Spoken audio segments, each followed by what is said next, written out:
Hi, we just finished a DIY kitchen. In this video, we're going to walk you through the entire process. So we'll start with a blank room and show you how to measure and sketch it all out on graph paper, and then turn your sketch into actual plans that you can take to the shop and build your own cabinets.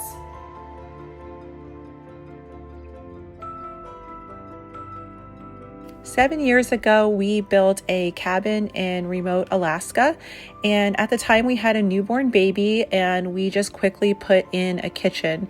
We've been wanting to upgrade the kitchen for quite a while, and finally we're going to go ahead and do it in this video. We're also going to move the kitchen to a different location so it's part of one main great room so the cook doesn't feel left out cooking in a corner. Here's the space that we're going to put the new kitchen in. We cleared the space. It used to be a dining room and made the windows smaller so cabinets could fit under it, and added some electrical above the counter height. So we're just going to take an overall measurement of the space and note that before we begin designing the kitchen. So I measured the room and I got 157.5 inches overall from wall to wall, and that was tight. So what I'm going to do is just give myself a run of 157 inches. That gives me half-inch play, and we can always trim out that little section against the wall later on, or leave it next to the stove or something. We'll deal with that later, but I want to have a little bit of play in case the walls aren't completely square. So the first thing I'm going to do is deal with the fixed cabinetry. It's the things that I can't control. So there's actually a window right in the middle here. The fridge is a 28-inch fridge, and I like to give 2 inches for the box out and a little bit of room for the fridge to easily slide in there. So we'll be doing this sort of thing. So since it's a 28-inch fridge, I'm going to give myself 30 inches for this cabinet. So that'll be 30 here, down there. And this doesn't have to be to scale. We're just kind of doing a rough sketch of everything. I want the sink centered right underneath the window. So this will be a sink base, and a sink base is almost always 36 inches. So go over there. And then underneath here is the range. So this is the sink, the range. And I've done this math a little bit, so bear with me, but I'm just kind of showing you how you would lay this out. And I want this range centered in between here and here. So what I came up with is the difference is I would need a 12-inch cabinet here to fill that, and then a 29-inch here. So this is what's really cool, is you can't just go buy a 29-inch base cabinet. So this will be a base, and this will be a base cabinet. And then what's left over here was a 42-inch base cabinet. So we're just basically blocking everything out at this point before I go into the plan creation mode. And then I did some measurements here, and I can fit a 24-inch wall here. And then to make this stove symmetrical, I'm going to do a 12 here and a 12 here. So that will kind of balance it there. And this is going to give me some room around the window, so we're not real tight to the window. So I'm going to take this sketch and then start making the individual plans. But I also have an island. And what we did was kind of figure out overall how big that the island wanted, how many seats, and what we came up with is the space is pretty good for about 84 inches this way for the island, and then about 36 inches this way, so about a 7-foot island. And I want to have seating on 3 sides so we can play board games. So this, I need seating of at least 48 inches here, at least 48 inches of here. That allows for 2 stools, and 1 to 2 over here. So there's 5 people in our family that'll fit everybody. So what's left over here is a 36-inch run. That's kind of the trick, is you're taking the fixed things, the things that you cannot control, like we need 48 inches here for 2 seats, and then we're making everything else cabinetry to fit around this. So I'm going to do a 36-inch cabinet here and a 36-inch cabinet here. I'm going to make these the 16-inch depth. By the time you add doors, we'll be really close to that 36-inch piece. And then what we'll do is do 4x4 posts. This is a down view of this. Tie it in with some 2x4s. Because these cabinets here are 3/4 inch plywood, we're going to be able to just use that side of the cabinet as a direct support. We're not going to have to do any additional framing. And then we'll trim out the ends to make it look nice. And then I can start creating the carcass designs based off of the overall dimensions that I made in the rough sketches.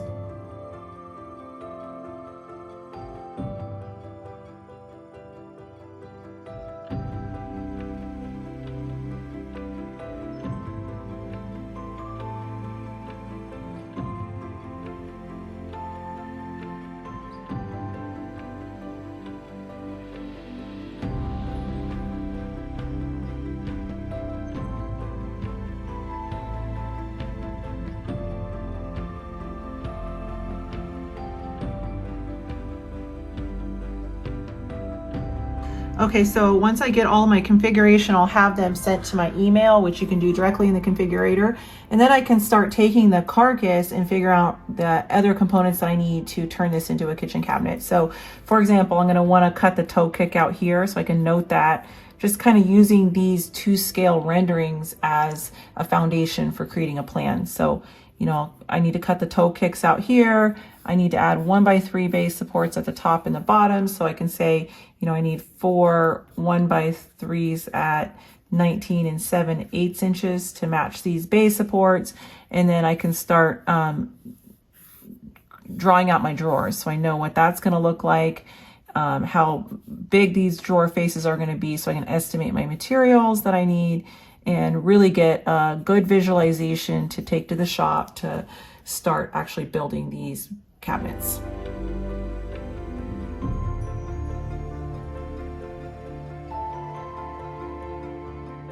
We drilled pocket holes and cut toe kicks on the bottom of all the carcasses. And we're going to assemble them at the cabin because they'll be a lot easier to transport that way.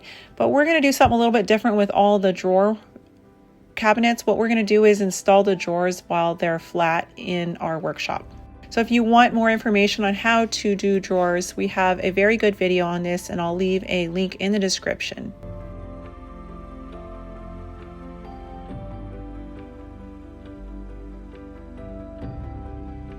So this is the 42-inch drawer base, and these are all of the cabinets, and we're able to fit them in my car. I love that these cabinets are all 3/4 inch plywood because they're very durable. And like I said, we're using this in a remote cabin, so we had to ATV them into the cabin and they held up awesome. We're assembling the cabinets right in the work area. It's pretty easy since we have all the pocket holes drilled. You could set up a pocket hole drilling station right there on site as well. We're going to start with the fridge cabinet. Basically, we just attach the top with 3/4 inch pocket holes and 1 1/4 inch pocket hole screws, add 1x3 base supports to the back, and put it in place and screw it to the wall. Make sure it's all level.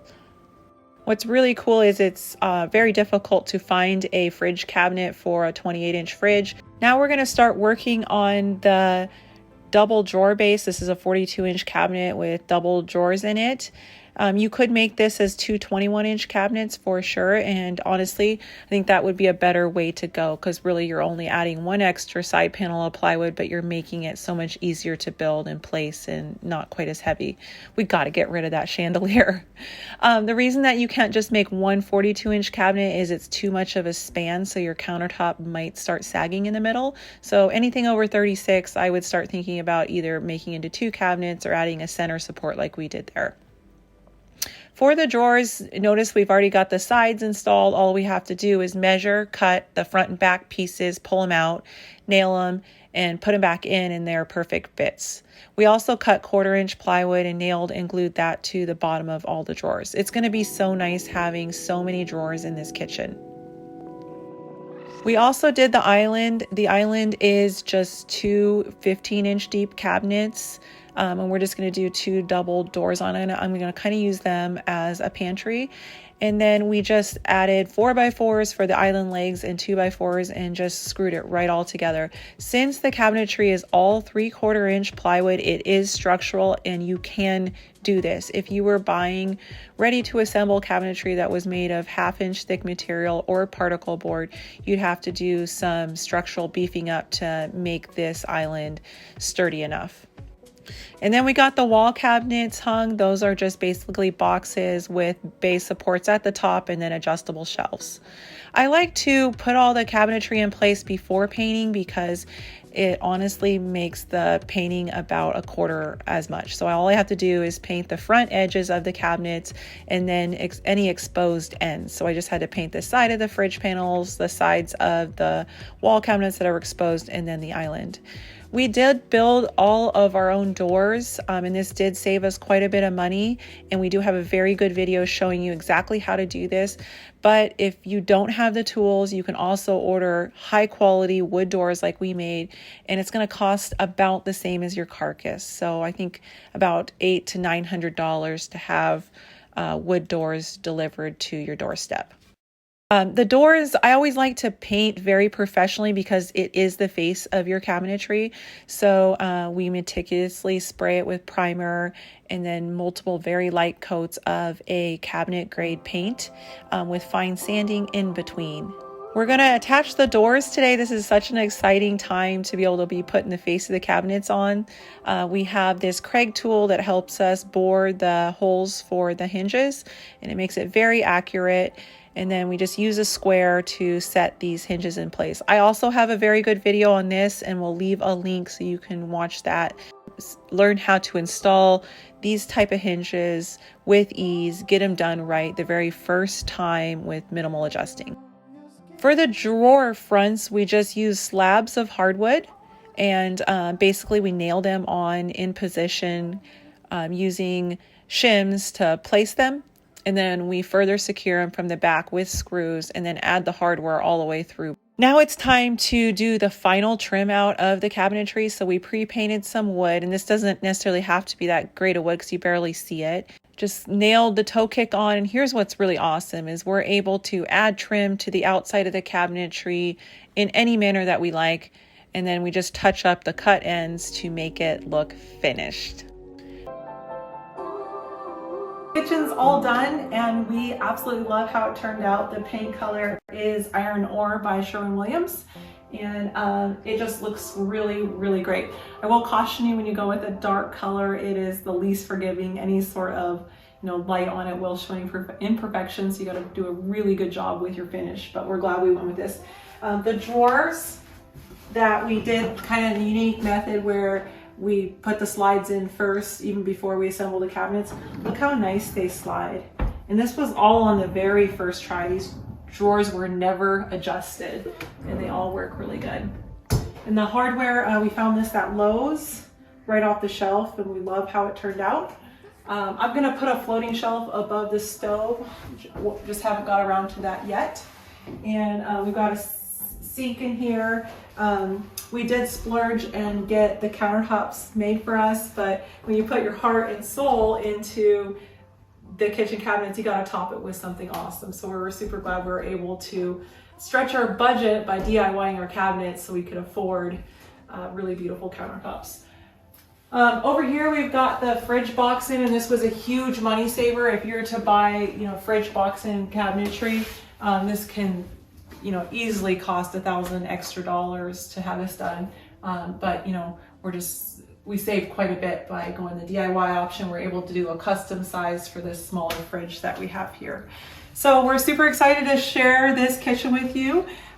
There's more pictures in the link in the description below, and also in the link you'll find links to the individual videos. So if you want more detail on putting the carcass together, or installing drawers, or installing hinges, and building the doors, we have all those videos, and they're very detailed. They all come with tutorials. It's all completely free, no gimmicks. It's completely free. So click on over to that link and check out some of that content. Let us know what you think. Hopefully you love it, and you'll give us the thumbs up so we know we can continue to make more content like this. Thank you so much for watching our video. We really appreciate you guys, and we'll see you next week.